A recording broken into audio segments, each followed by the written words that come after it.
Oh yeah, Restream doesn't let me update titles anymore. Sorry about that. Yeah, Restream used to allow me to update the titles on both Twitch and YouTube, and now it no longer allows me to do that. You have to log into the platform to do that. And also, there used to be a static link that would link to all of your live streams on YouTube, and YouTube changed their interface. So it no longer has that either. So, yeah, YouTube has gone out of their way to make their platforms suck. I mean, that's not news to you. They've been doing that for a long, long time. They've been making their platform suck for a very long time.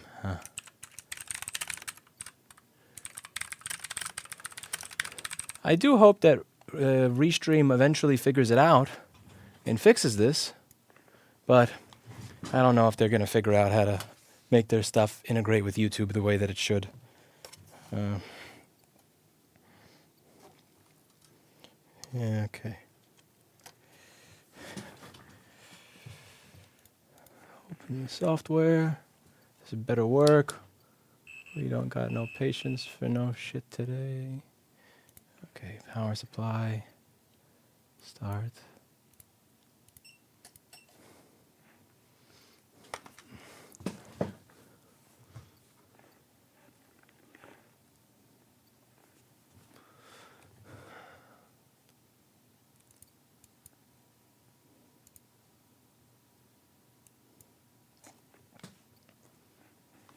Hey everybody, how's it going?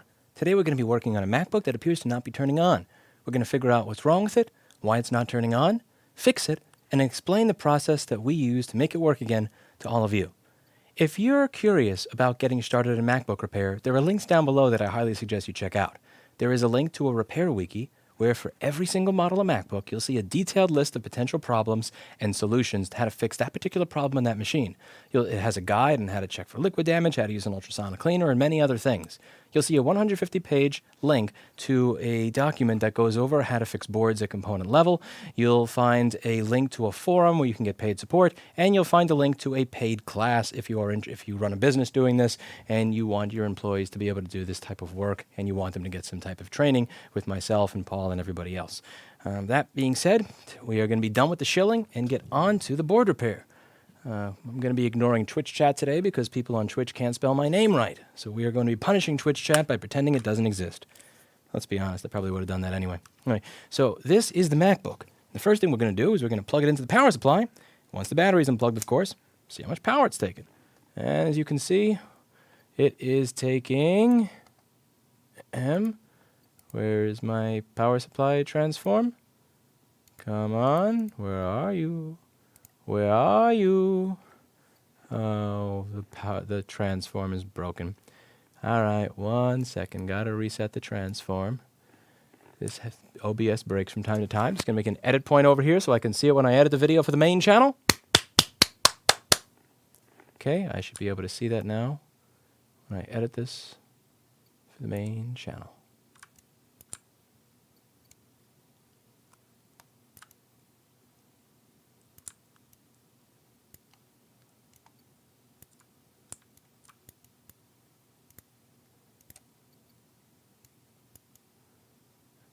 Okay, now I'm going to copy this transform to the other windows. I don't know why this happens from time to time, but it does.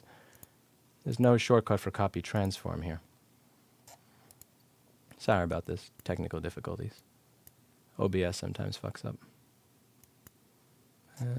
Power supply over here. Paste transform.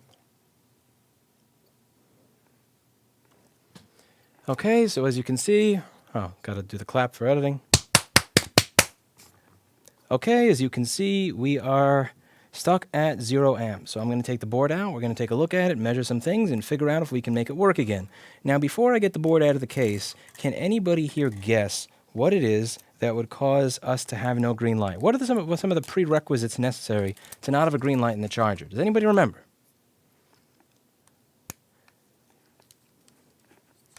No, this is an old broken DPA mic that I have kind of for the person who asked that I kind of glued the end together on because everything was falling apart on it. I broke down and I bought another one of the DPA mic to replace the one that got stolen.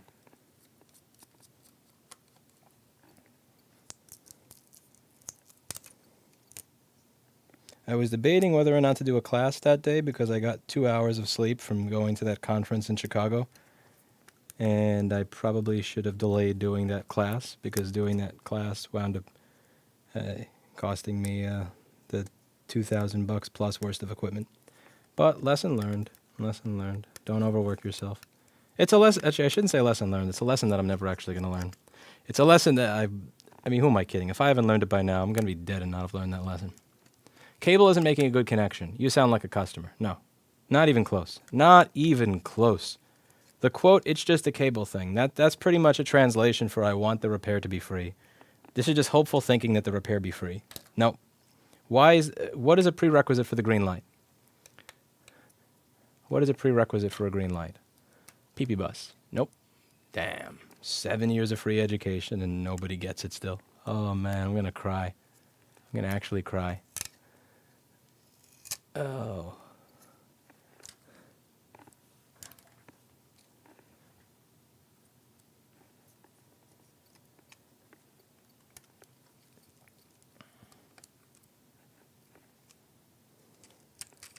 Okay, I'm just going to not read chat because reading the chat is actually depressing. Wow, that is one depressing chat. Okay, I'm just going to pretend you guys don't exist. Yeah, you guys don't exist. Okay, so let's move on to fixing this board. So let's go over what's necessary to get a green light in the charger. Okay. We're going to... One moment. Just going to set up my screen over here. 820-3476 board. There we go. Okay. So let's go over this from the very beginning. This is the charge port over here. This is my charge port. See that? Charge port. So let's just go over the charge port on the schematic on the board view. Charge port is this thing over here. Now the charge port, this. You got three things at the charge port.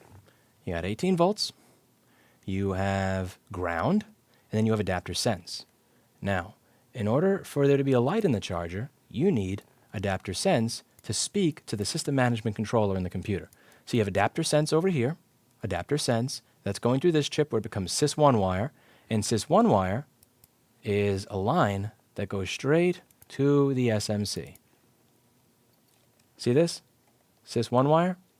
This is going into a chip called U5000. U5000 is the system management controller. So you are not going to get a green light until the charger has spoken to the SMC. The SMC speaks to the charger. It's like, oh, you're a charger. You're a MacBook charger. Okay, turn on. That's how you're going to get a green light. Now, what do you need in order for that to work? Well, you're going to need that circuit to work. And what are you going to need for that circuit to work? Let's make this a little bit bigger over here, shall we? Now, adapter sense doesn't get to talk directly to the SMC. It doesn't get to. U7000 is kind of like a bodyguard. As you can see over here, you have adapter sense, which when you measure it is a 3-volt data line. You also have 18.5 volts, and it's on this connector where it's very easy if somebody is drunk and being an idiot to have the wrong thing go in the wrong place. So let's say you have some drunk person, like the person who's saying PP Bus G3 Hot is the first rail that should show up in my YouTube chat, trying to plug their computer in. And they are so drunk and so wasted, like, on my MacBook. And, you know, they're plugging it in the wrong way. What do you think is going to happen if 18 volts shows up on the 3-volt data line?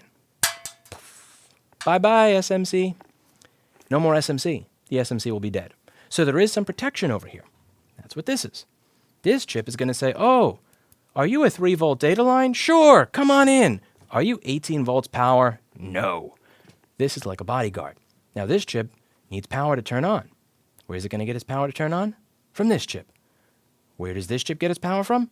PP3V42_G3 hot. So PP3V42_G3 hot is the first rail necessary in order to get a green light in the charger, which is a prerequisite for the rest of the system turning on. Green light in the charger, then system power rails turn on. Now, PP3V42 is not just required for the one-wire circuit over here to work, it's actually required for the system management controller to work. That's right. That chip, the SMC that's going to speak to the charger, also requires PP3V42_G3 hot to turn on, as well as the circuitry that turns on the SMC. That is the first power rail that you need in this computer in order for it to work. I have been telling you guys that for 7 years, and you still don't even know. I swear, I'm just going to give up and do you. And I'm just going to give up and do real estate videos at this point. Like, where? Nobody's been watching this shit for 8 years. Oh my God, this is so effing depressing. Anyway, so let's take a look at this board and try and see if PP3V42_G3hot is there. Yo, I'm going back to doing real estate videos. F this. I'm doing real estate videos. Steve is actually going for his realtor's license. Because he said, you know, that we were talking about this, and I said there's specific principles that have caused this as a business to become popular. It's not just board repair. It's doing something that nobody else, solving a problem that wasn't being solved, you know, exposing something within a corrupt industry or disrupting a corrupt industry, doing it honestly. You know, there's something to that. There's something to like the things that we've done that have all been successful or that have been popular. There's these common traits. And he wants to become a realtor because he believes that we would kick the crap out of the market here. But the thing is, it doesn't really matter who the salesman is. It matters who the landlord is, because it's the landlord. At the end of the day, if you advertise a space as 2,000 square feet and it's actually 1,000, then that just means it's going to be double the price. At the end of the day, the consumer doesn't really care. They're paying the same thing, and the rates are insane. But Steve wants to become a realtor. He said it's like 90 hours of study and then some exam. So he would actually like to try and do that. I don't know where that's going, but it sounds like an interesting idea. And I really think that you can't really change that unless you actually become a management company or own the buildings. And I don't know how to own buildings in New York City without being born a billionaire. So PP3V42 is going to show up in a bunch of different spots of the board. And we're going to measure it. I would measure it right over here on this inductor. Now remember, this is the first rail required for the machine to turn on.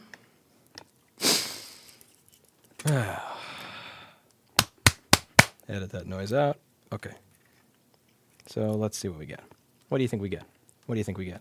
So we're going to measure PP3V42_G3hot, and we get 0 volts. All right.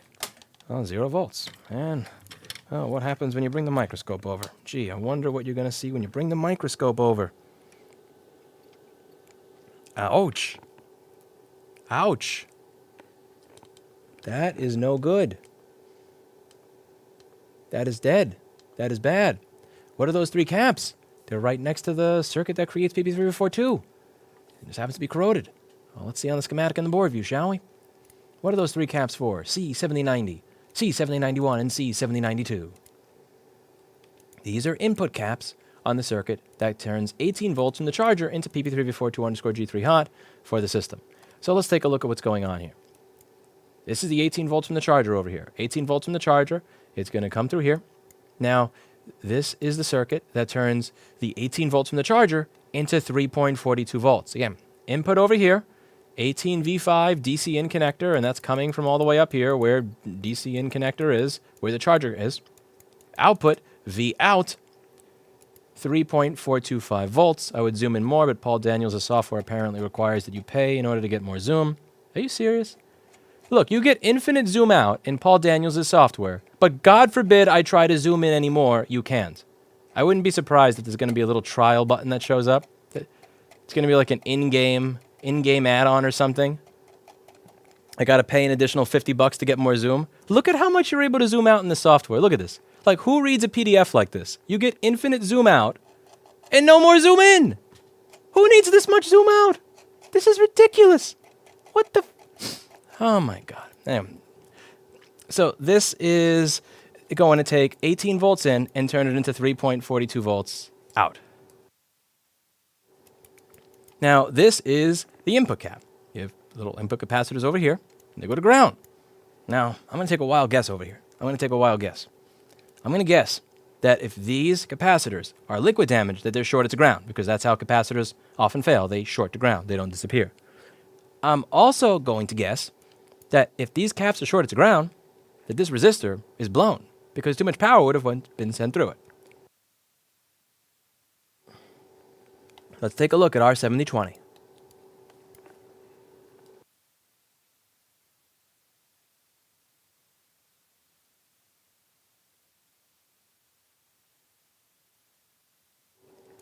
Our 7020 is right here.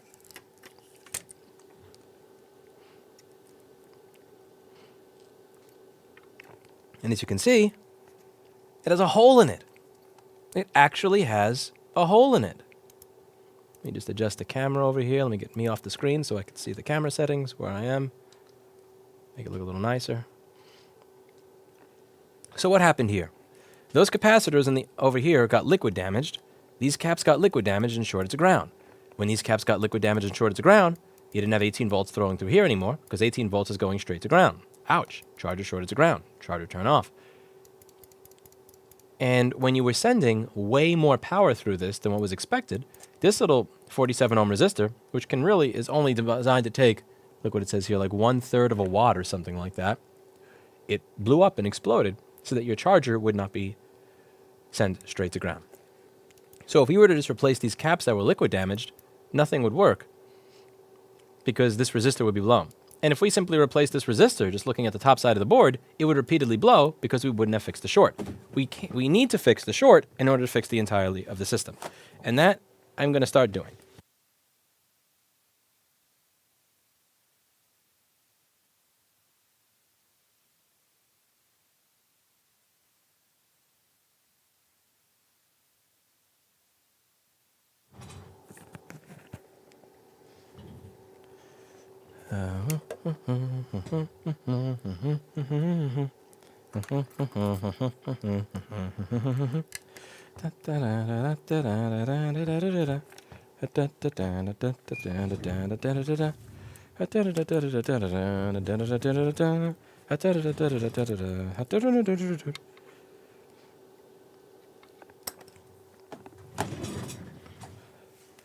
It sure is cutting out from time to time. It sure is. That is me not making you listen to me sniffle.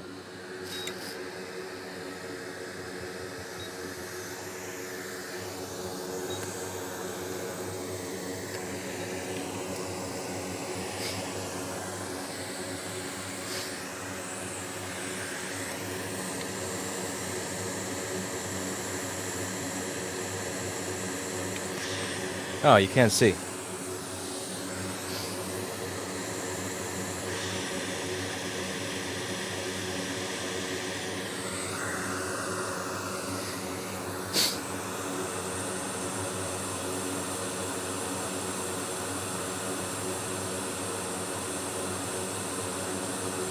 Okay, we're going to heat this up. Get that little resistor out of here.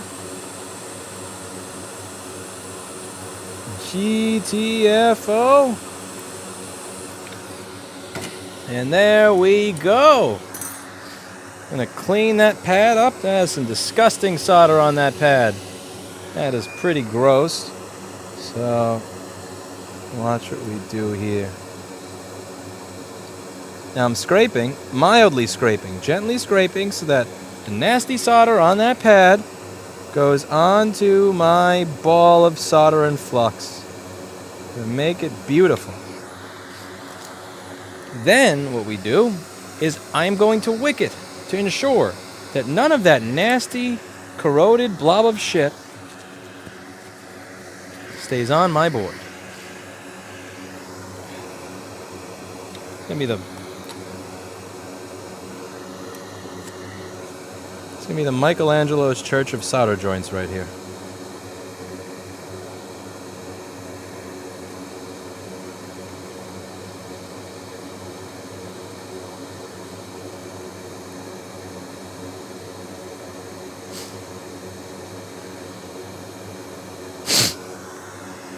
It looks like there's actually something stuck on this pad. Oh my, okay, that pad was just... Yeah, a little bit of the resistor was stuck on that pad. That pad had actually come off the board. Alright, so we're going to do a little bit of modification here.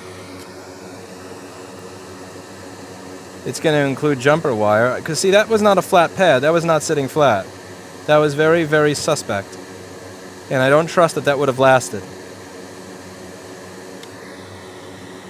You helped inspire me to start my own business and keep teaching me lessons along the way about how to do it right. Thank you. Well, thank you, Stephen Norcup. I appreciate that.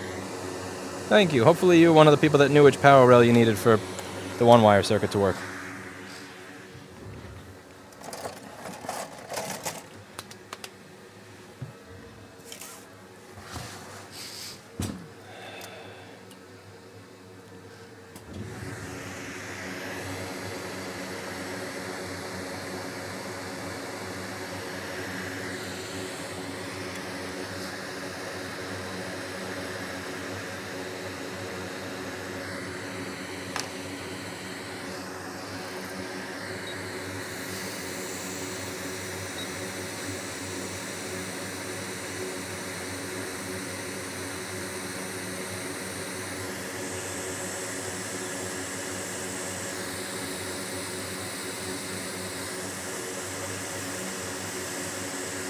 Yeah, if you see something that don't look right, poke and poke and poke.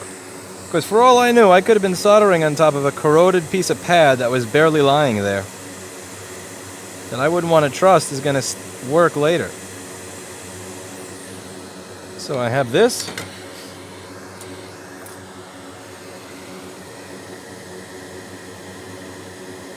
Beep.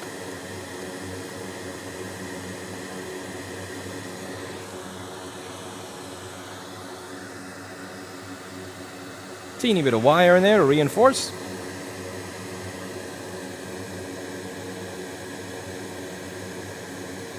And to be clear, that is already making a connection. Wait a second. Where's my thick boy wire? I want thick boy wire. That's thin wire. I want wire. A type of wire I can be proud of over there. Again, to be clear, that's making a fine connection as is. But since we have a shorter pad than what we had before, I just wanted to have a little bit of reinforcement.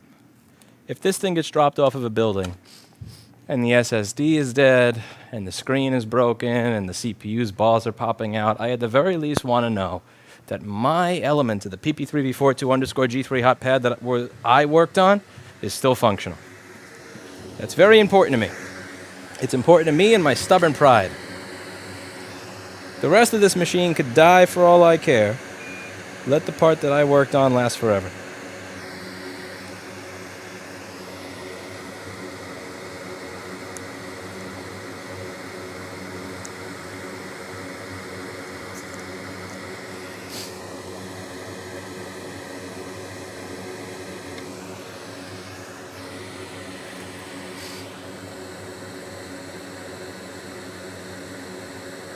There is no carbon left from burning resistor.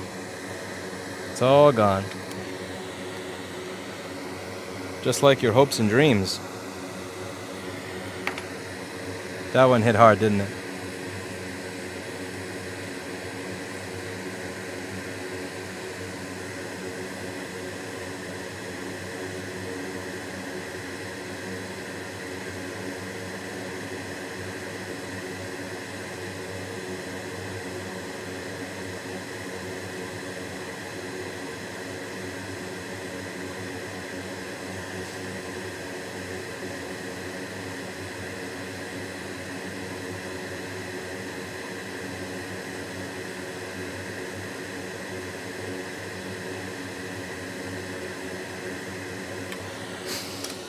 Flow that into place.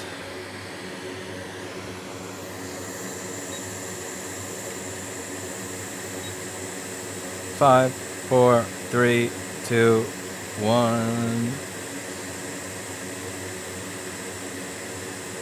And beautiful. It's exactly where it wants to be. And watch this. See the plastic connector next to it? 0 damage even though we used hot air. See that? When you're using your hot air, you don't want to focus on the heat in the air settings so much as where you're pointing it. Where you're pointing it. How you use it is more important. How you use it is more important than how big it is, or the settings on it. It's always technique. Technique is what matters.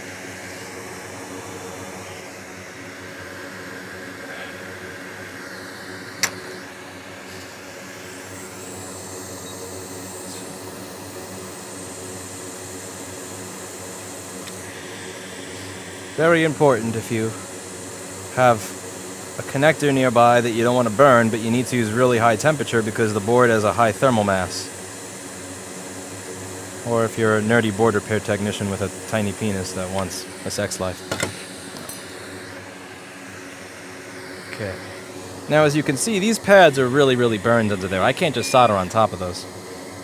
That's not that, you know, putting solder on top of burned pads is not going to do anything good. So I'm going to do a little bit of scraping.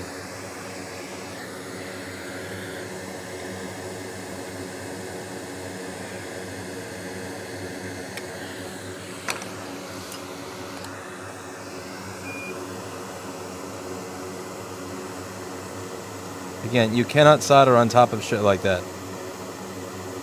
Do not solder on top of corrosion. I'm not soldering on top of corrosion right now. I'm using the iron as a tool to help me scrape. And you don't scrape with a micro pencil or with tweezer tips because you break them. But if you have a larger tip like this, I don't really mind it. What I want to do is I want to get rid of all the junk over there. I don't care if I move a little bit of solder mask. Again, we're not carrying a lot of data on these around over here. This is 18 volts charger voltage. I want to suck up all the junk on the board, right on my iron.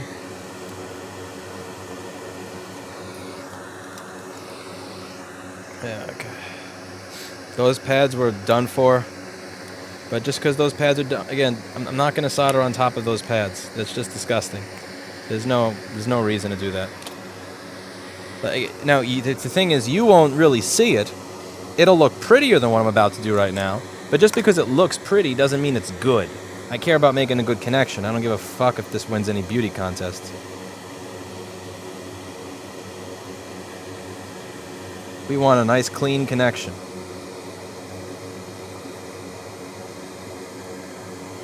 You need to win no beauty contest.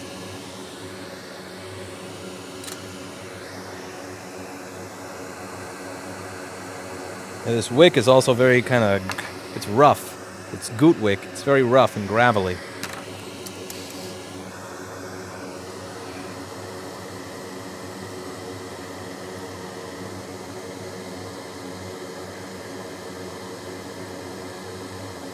It's going to be good at picking up any of the junk that may be sitting there. And obviously, if this was an iPhone board, I could not wick like this. I would probably be through the entire thing by now. Different techniques for different devices. Okay, now we're at the stage where I would feel safe cleaning it off a little bit.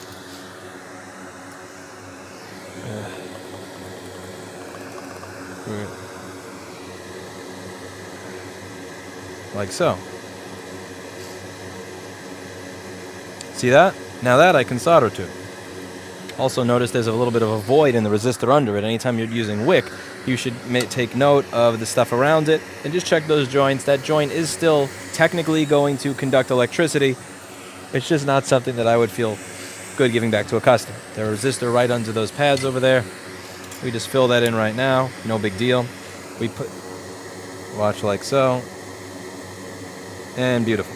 Next, apply a little bit of solder to this, and we're going to put the 3 caps on.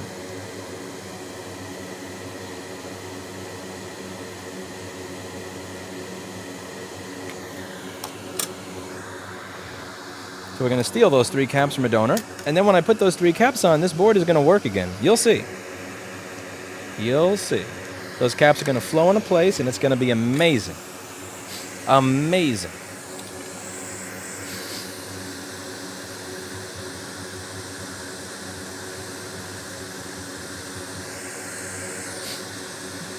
Also, everybody say hello to Mr. Terrible Fire. Terrible Fire has been viewing now for about 9 years. He was one of my first subscribers back in the day, and we appreciate our early subscribers that have stuck around. Now that's not flowing in right. I don't want to heat up the area too much. I'm using hot air. I'm just barely placing it there, and then I will flow them into place in a moment. And they will flow exactly where they want to flow.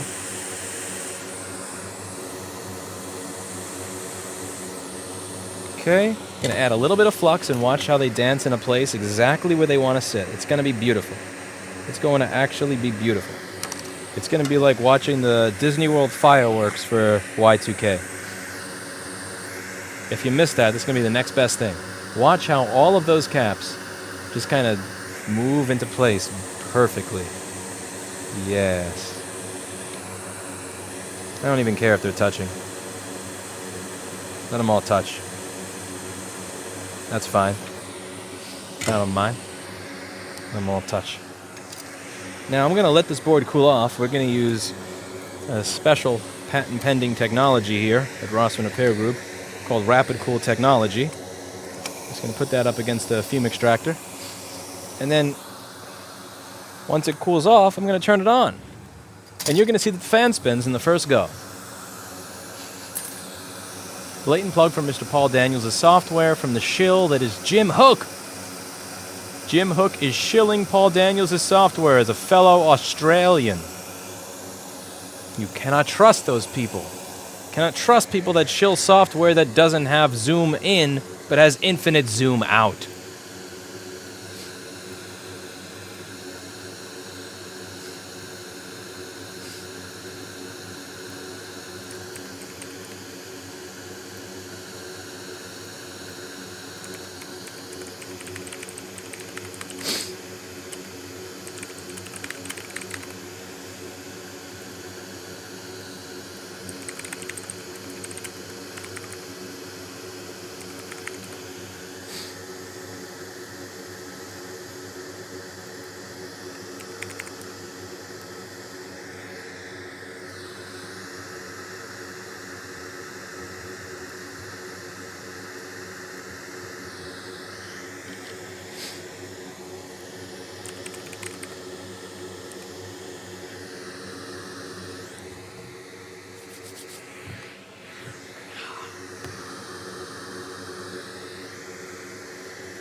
What? Oh, here we go. Fan spin. For a second, I saw it stuck on 15 milliamps there, and no, that's not happening. That's not happening today. We ain't having any of that. As you can see, we have a fan that is spinning. Hopefully, you were able to follow along with my explanation for all of this. That's it for our board repair today. So happy that you guys were able to make it and follow along. Now, I just want to go over some of the resources that are available for all of you if you don't know how to do this type of work and you'd like to learn.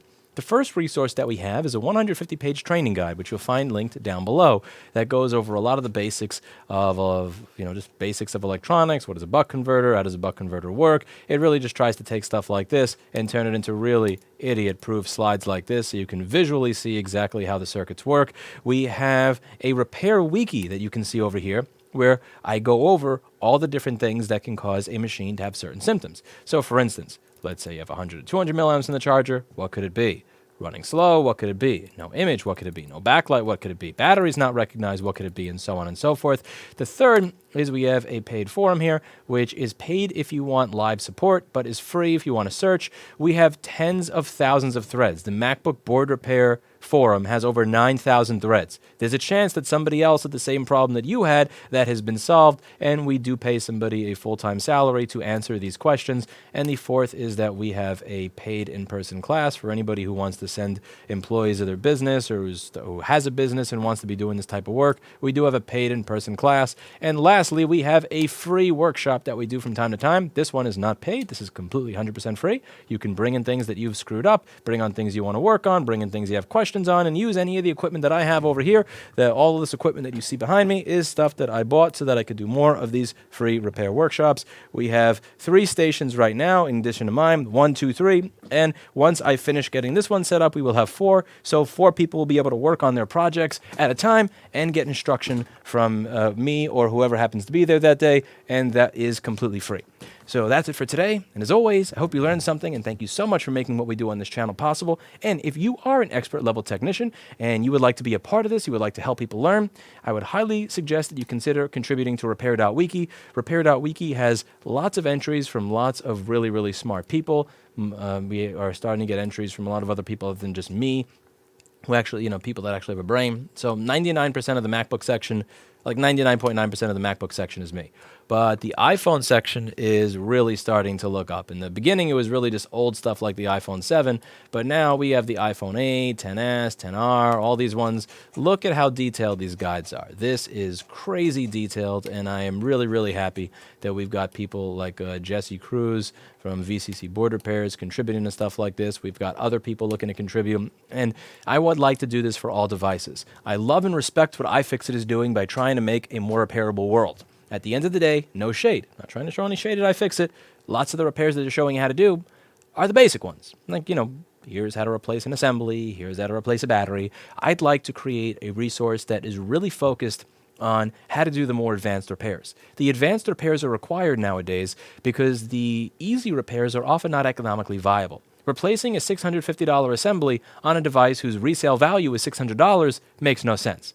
having the knowledge to be able to replace, figure out which, 1 cent component is the one that's broken in my device, then makes it something that's economically viable to do. And I'm looking to create this. I'm looking for talent. So if you're somebody who is talented in the independent repair business, you busted your ass to learn how to do a repair that is very popular, that a lot of people should know how to do, and you just want to be able to contribute to something like this, again, I'm open to paying people who are contributors. Let me know. Lewis@fighttorepair.org is my email.